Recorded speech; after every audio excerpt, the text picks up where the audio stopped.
Good morning, everyone. Welcome to the Java with John program. It's September 4th, 2020, and things are very busy here in Acton. We're gearing up for a special town meeting, which will occur on September 8th at the high school. It'll be an indoor and an outdoor town meeting, so whichever setting you feel more comfortable, you can come and you can vote on some very important business that the Selectmen have called for a special town meeting. There are 9 articles. The first is to authorization to acquire open space parcels off Piper Lane. The second is to change the name of the Board of Selectmen to the Select Board. The third is to authorize a pilot agreement for solar facilities that the Water District is building.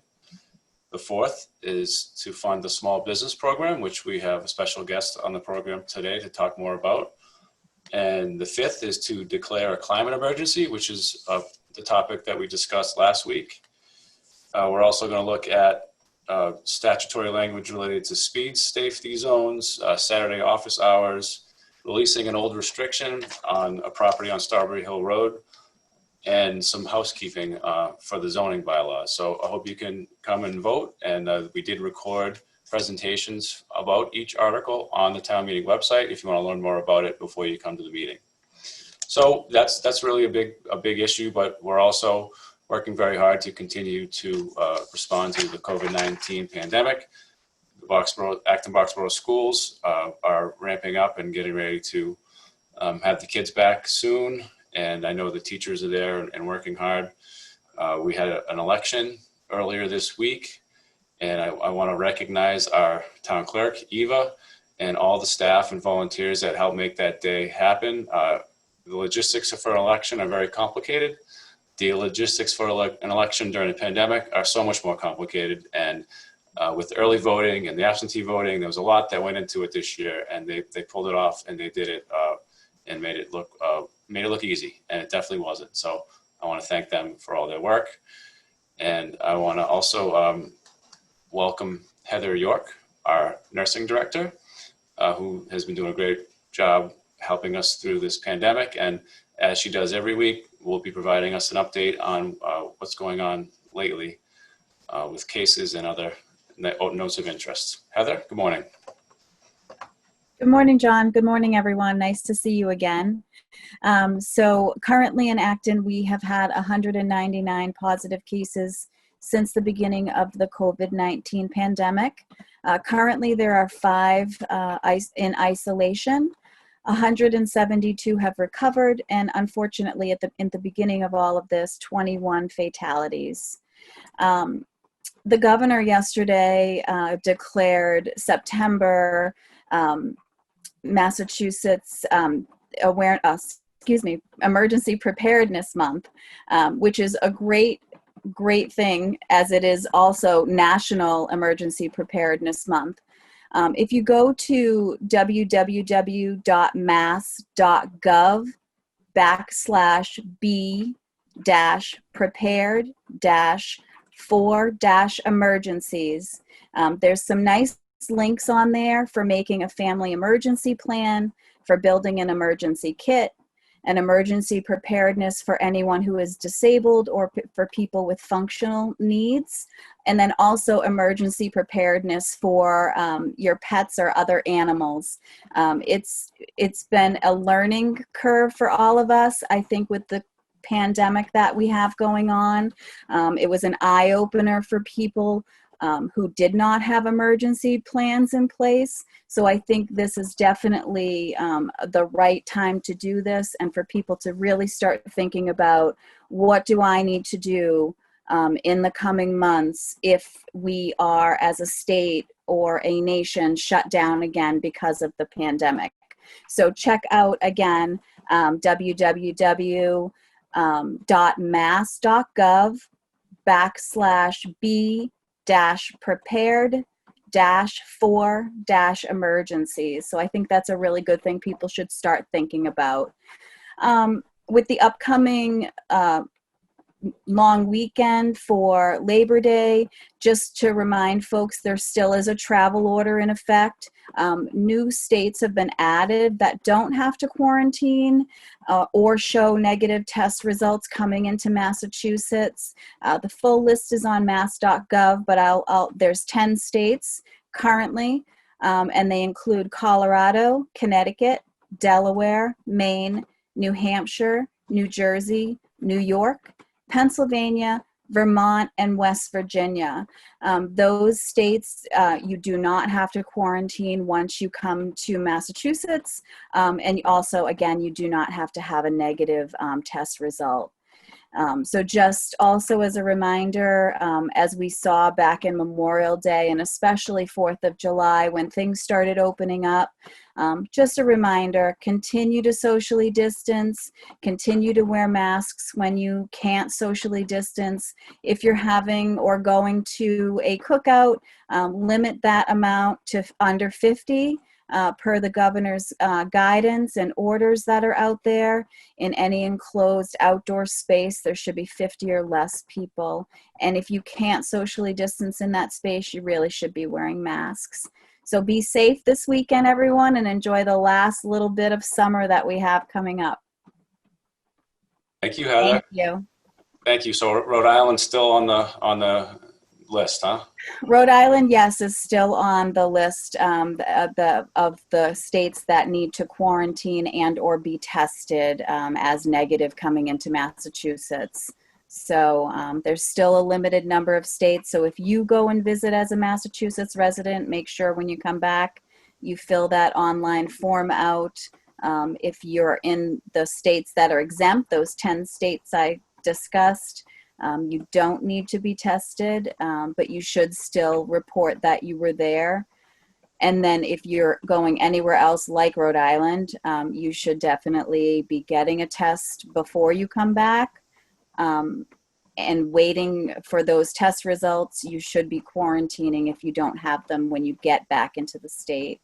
You can also be tested when you get back to Massachusetts, and again, quarantine until you get the test results. Thank you, Heather. Thank you. Sharon Mercurio is our Council on Aging Director. She oversees senior center and related activities. The Job with John program is a senior center activity. This is something that we've done for over a year now, usually in person, lately virtually. And it's been a great way to connect with seniors and residents throughout the town. You're watching on you're listening on 94.9 FM and you're watching on YouTube, ActonTV. Thank you for watching the program. Sharon is going to provide some updates on what's happening with the senior community. Great. Thank you, John. Good morning, everybody. So keeping busy. So even though the building's still closed to the public, we've been trying to add to our repertoire of programs. We've got an active Facebook page, and this month we're asking folks to share pictures of your fall garden or your fall decor. That's been really fun to see what folks have been decorating with. So send that to the Senior Center. We have the history of 1950s music with John Clark coming up on September 9th at 1 o'clock on Zoom. And that's going to be talking about the start of cool jazz. We have a digital photography class that will be starting on September 16th, again via Zoom. We're resuming our monthly memory cafe. Again, we're doing that via Zoom. So the first session of the memory cafe will be September 11th at 11 o'clock. We've been working in collaboration with Cheryl Ball from the Board of Health on a loneliness and social isolation program. So that's open to all residents, and it's actually open to anybody in other towns as well. That will be Monday, September 14th at 11. We have a staff person from Elliott Mental Health Center that will be here to discuss social isolation and give us all some tips. So that will also be shared on ActonTV afterwards. So if you're not able to get onto Zoom, don't worry, we will let you know when it's going to be aired. Wanted to remind folks the transfer station is now doing online stickers for the transfer station, which is great. We have had some calls from seniors that may not be comfortable going online and that sort of thing. So we've worked with Karen and Corey they're willing to work with seniors however they can. You can either come into the transfer station and purchase one in person, or you can do it via mail. They just need a copy of your registration or a letter with your registration license plate number on it and a check. And you would mail that to 14 Forest Road in Acton. And just another reminder, if you're going to be turning 60 this year, and we're a little surprised to see our newsletter coming to your house, welcome to the club. What we do each year in September is we go through the census, and anybody that's turning 60, we add to our mailing list. So if you would like to continue receiving our newsletter, you don't need to do anything. If you don't feel you're quite ready for it yet, I encourage you to browse through anyway, or there's an option that you could receive your newsletter via email. So just contact the Senior Center. And our email address is seniorcenter@actonma.gov. Thanks, John. Thank you, Sharon. And people can opt in to receive that newsletter on our website or on your website, even if they aren't 60, right? Correct. Okay, thank you. So our next guest is the chair of the Board of Selectmen, John Benson, and John's going to talk with us this morning about Article 4 for the upcoming special town meeting. Good morning, John. Thanks for joining the program. John. Thank you very much. Welcome. I would follow up on how John opened. Please go to the town website. All 4 discussion articles have been pre-taped, so you could listen to them ahead of next Tuesday night's meeting. And I would particularly urge you to go to Article 4, the Small Business Grant Program. It's 5th on the playlist. It's 27 minutes in length. It's my presentation, but the better part of it is an interview we had with 3 small business owners in town discussing their individual circumstances, how they are managing keeping their businesses going during COVID-19, and what steps they're taking to pivot to make them successful. So by way of background, it's an interesting question. The request to the meeting is to ask for $165,304 of the town's free cash to fund the small business grant program. Now, philosophically, it's a question where reasonable people will differ. The town's Economic Development Committee voted 8-0 unanimously to support the article. Our Finance Committee voted 5-4 not to recommend the article. And the Board of Selectmen voted 4-1 to recommend the article.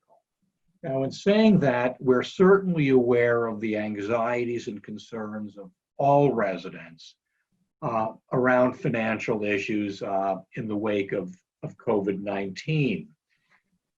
By way of background, Matt Selby, our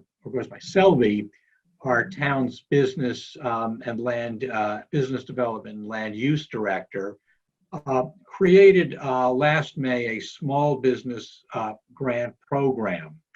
There are 5 criteria for the business. It has to be a for-profit entity with up to 35 employees providing goods and services to multiple customers and clients in town. The business has to have a physical and commercial establishment presence within the town. It has to experience a loss of 50% of gross revenue due to COVID-19 since March 10th. The business would have to have gross receipts of $1.5 million or less. And based on the applications that came in, there were 43 eligible businesses. And the grant program would provide up to $4,000 per business. The first idea we had for funding was to use a small portion of the $2.1 million of federal CARES funds the state allocated to us. And we were very enthusiastic about it until the Department of Revenue, told John, no, we won't release the monies. And he and our town council, Lena Pickering Cook, said, well, look, the program is eligible under the federal guidelines, and it's the federal government that's providing the money. And the state said, no, no, we're just not going to do it. The state guidelines didn't provide for this type of program. We took it up the bureaucratic chain up as far as we could without success. And then we asked town council, could we use town funds to fund the program? And Nina said, yes, you could if town meeting approves the request. And just further by way of background, the town has a history of using town monies, to support people and businesses. Last year, we provided $600,000 in tax relief to seniors and other residents in need due to job losses and other circumstances. We've also, in recent years, with town meeting approval, provided tax incentives to draw businesses to town. We gave a 20-year tax incentive to Insulet Corporation and a 5-year tax incentive to AES Corporation. Now, in doing so, all taxpayers pay a little more in taxes to offset the monies that are lost. Now, these 43 businesses could best be called mom and pop businesses. They don't have banking relationships, or do they retain sophisticated accountants? And the overwhelming number of these businesses miss the federal stimulus programs that came out last spring. Now, in not supporting the article, we have the potential of losing these businesses. We've never been a town of box store businesses. We have no Home Depot, Walmart, or Target stores. These 43 businesses all have physical presence in town, and they are a fabric of our community. Now, financially, in my view, the town's in good shape to do this. For fiscal year 2020, which ended on June 30th, our real estate tax collection rate was 99.2%. That's where 91% of our town revenues come from. As of August 27th, we had our first quarter tax reportings, and they were at 97%. And we'll have an update on that when we go to town meeting. So there's been no deterioration in our real estate tax payments and collections. And also the $165,604 request represents 2.91% of our $5.7 million in reserves. That's in both free cash and stabilization. So the money's there to do it. And some people have said, well, my God, suppose it comes down to we only have $170,000 less that we've already spent it. If that happens, 99% of the other municipalities in the country would have been long out of business. So we do have the money. It's something we've really got to do and not regret later on. But there's room for people to differ on the issue, and I hope it just requires a 50% vote, and we will be hearing Monday night from individual businesses during the discussion period as to how they're coping and what they'll do with the grant money. So, John, thank you for giving me the opportunity to speak. Yeah, thanks. It's a really exciting program. I look forward to hearing the discussion on Tuesday of next week. So thanks for the information. Sure.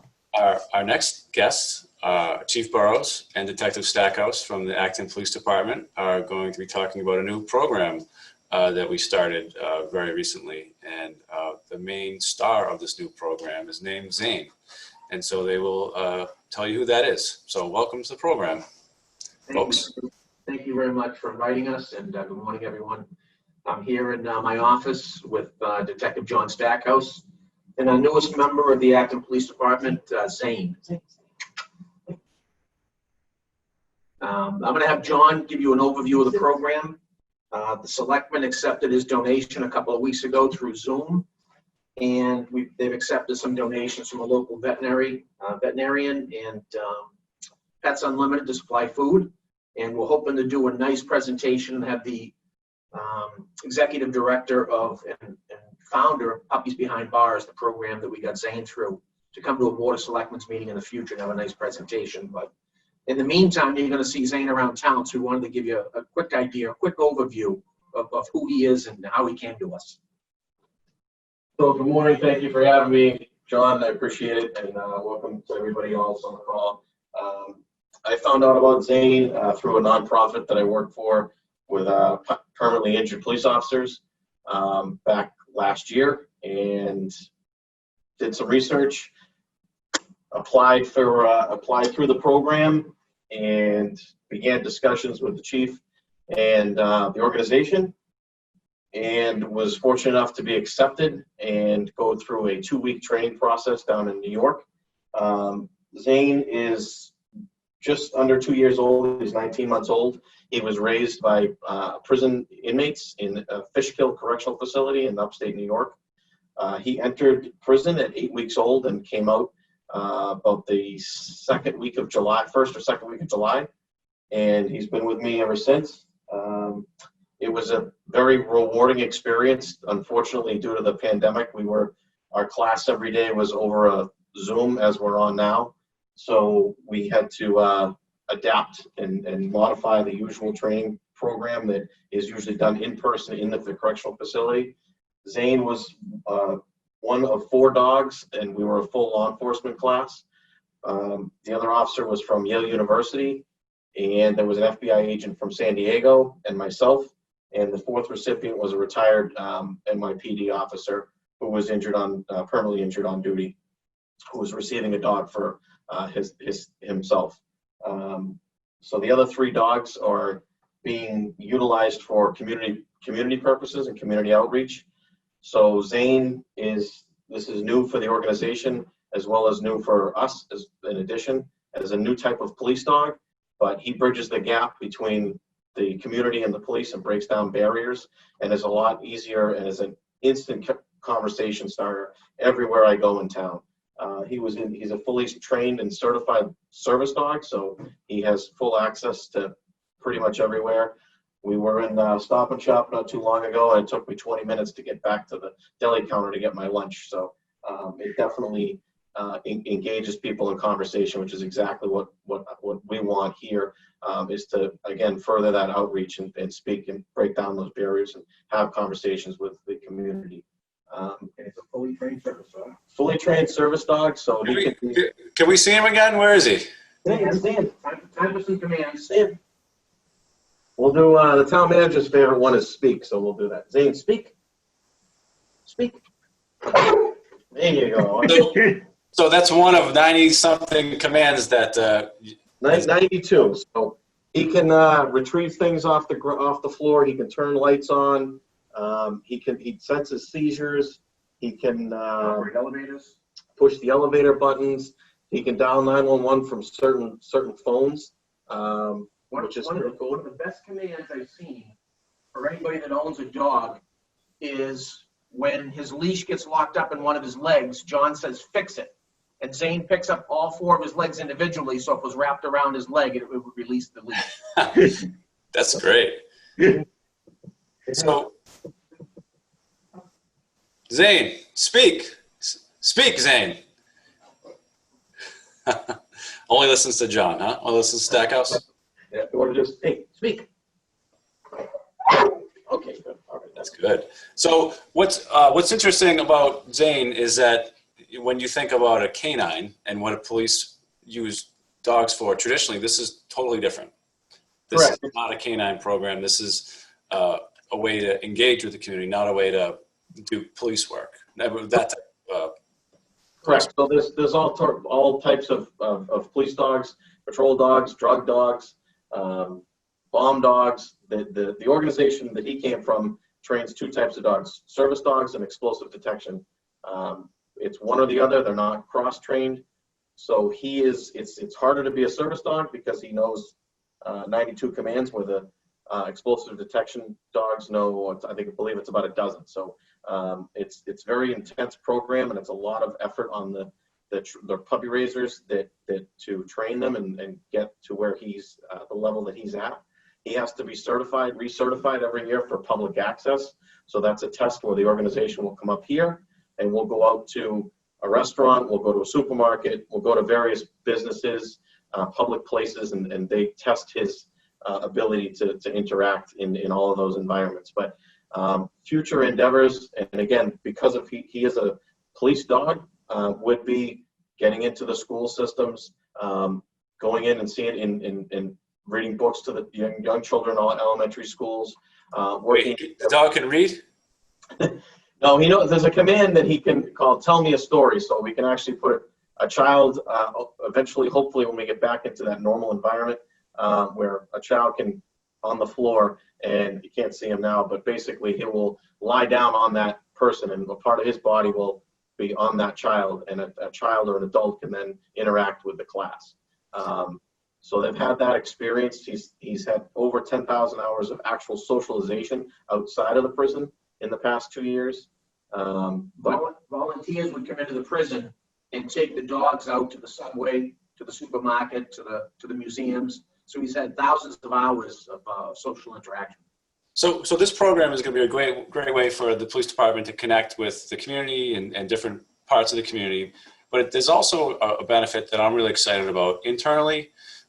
First responders, the job is difficult many days, and some days it's tragic. And I think one of the things that Zane can help us out with is to not necessarily, serve as almost as a comfort dog. Not that it's his official title, but I see that as a great benefit to our team as well. Not just first responders, but town hall staff. Sometimes we have stressful days, and having a visit from Zane would be a great way to get us through a tough day.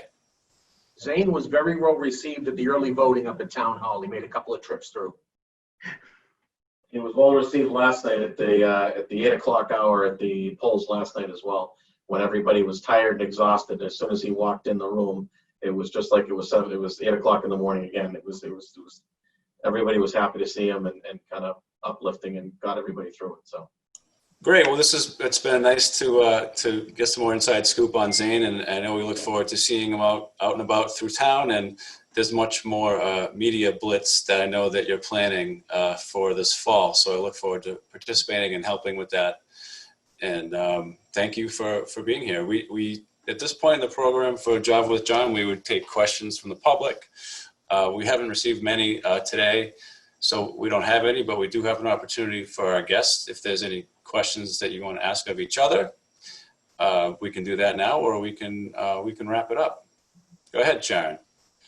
So John and I were chatting last night over Zane, and John had a wonderful idea. I don't know if you want to broach it now, John, or. So we were talking. This is Java with three Johns. Three Johns. I'm sorry. Jon Stackhouse. So you need to be more specific. Sharon and I were speaking last night, and I know myself and Detective Heraclio miss interacting with the seniors and having our usual annual breakfast and things like that. So we're kind of trying to come up with an idea, and Sharon and I will talk with the chief and the town manager about this more, to try and have some sort of interaction that Zane can have with some of our seniors on a obviously low-key COVID environment type of situation, where the seniors maybe can get to meet him somewhere in town if at all possible. If we could work that out, I know I would love it and appreciate it. And it would be great for Zane to get out there and meet some more people.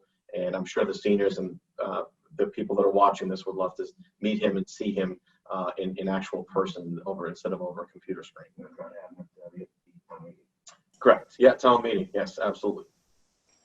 Good idea. As long as he doesn't speak, because I don't want to get in trouble. So. Great. Well, thank you.